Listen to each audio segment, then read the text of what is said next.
Oftentimes, we think something is wonderful. We demand something. We want something. And then there's an unintended consequence of that thing. A great example, people just complain about cable. Your cable bill was too expensive. I want streaming. Streaming is great. Netflix is great. Streaming, well, Netflix, yes, it was very successful and is. And because of that, many big corporations like Amazon and Disney have also gotten into streaming. Now, there's like 15 to 20 streaming services, all charging me $9.99 or more per month. Now it costs more than my cable. And it's hard to keep track of all the passwords and codes. How many times have you thought, oh, I heard there's a great show. Oh, I forgot what streaming service it's on. I tried to watch something the other day on the actor Armie Hammer. It was on Discovery Plus. It took me 10 minutes to sign up for Discovery Plus. Cable, I contend, and I've always said this, if you like college basketball and college football, you have to have cable, and it's one of the great values in America. I pay $120 a month, and I get unbelievable college athletics. 365 days a year, I'm keeping my cable. And I think about that because the transfer portal in college football is really viewed as a gigantic win for everybody, right? The player has mobility. Your team can solve a problem very quickly. Here's the unintended consequence of it.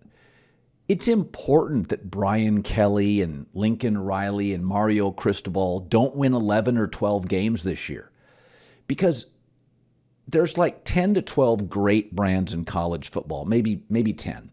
USC is one of those, right? You know, your Alabamas, Texas, Michigan, Ohio State, Notre Dame. If it becomes so easy to take one of those top 10 brands and win immediately with no struggle, then why would you stay at a really good job? Wisconsin, Virginia Tech, Oregon. Why stay at those jobs? If the transfer portal is some magic elixir to immediately at a big brand, Bama, USC, Oklahoma, solve all your issues. You want it to be hard for even a great coach to go to a big brand. You want him to struggle because in the back of his mind, if he's got a good job or a very good job, you don't want him thinking, God, just get me to an Alabama. Just get me to an Oklahoma. Just get me to a USC or a Notre Dame or a Miami. I mean, Nick Saban, 7-6 first year. Pete Carroll, USC, 6-6 first year. Kirby Smart, 8-5. It took Dabo Swinney at Clemson 4 years. Yeah, it's important that it's hard, even at LSU, even at USC, even at Miami, even at Texas, even at Notre Dame, even at Michigan. You want it to be kind of hard, even if you're Jim Harbaugh at Michigan. You don't want him winning 12 games the first year. So the unintended consequence of the transfer portal is that it may make it really easy. I mean, did you notice this weekend the SEC went 14-1? Why? Because in the transfer portal, those are the richest college football programs. Those that had little tiny issues paid for them and solved them in the offseason. You want an SEC program, if they fire a coach and bring in a new one, you want it to be a 2-year battle to get back to the top. So the transfer portal is wonderful, but I think there has to be some parameters, and I hope we don't have coaches transferring to the level of players. I want Brian Kelly to stay at LSU for 7-8 years, but I want him to battle it for a year or two. Now, Lincoln Riley's different. He needs to win a national championship in 4 months. That would appease me. There are exceptions to every rule in life. Speaking of Lincoln Riley, listen, I understand fan is short for fanatic. Like, I get it.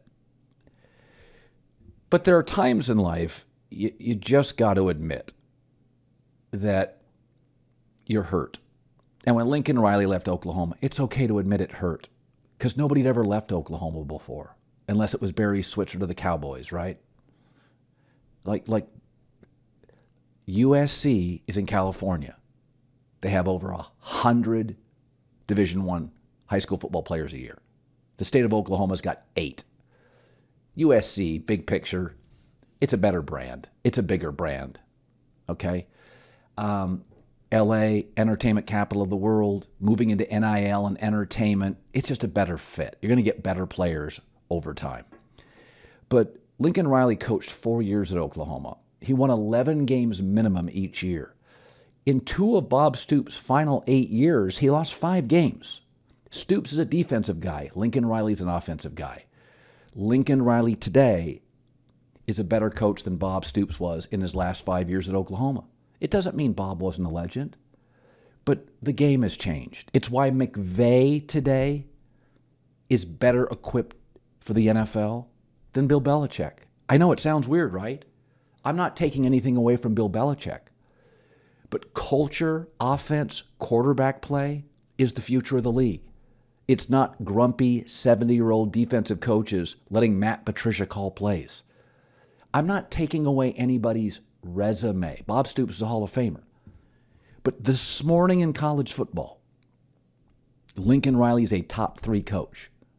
It's not about beating Rice. It's the fact that he took over a 4-8 program and they scored almost 70 points in 27 minutes of having the football. Now, they're going to lose games this year. You can only fix so many problems in 8 months from an awful 4-8 football team. They have solved the offense. They have not solved the front 7 defensively. It's not very good. They have 1 NFL player in their front 7. They can't beat the big boys. They will struggle with Utah, Notre Dame, UCLA, Oregon State, and maybe Stanford and Fresno State. I think they're a 9-3 team.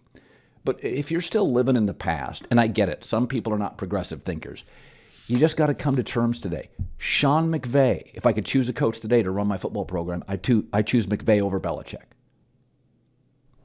I'd choose Kyle Shanahan over Belichick for the next 5 years. And I would choose Lincoln Riley over everybody. I would. And by the way, if Nick Saban took over USC and Lincoln Riley took over USC, like he just did, who would turn it around faster in 2022? I believe the answer is Lincoln Riley.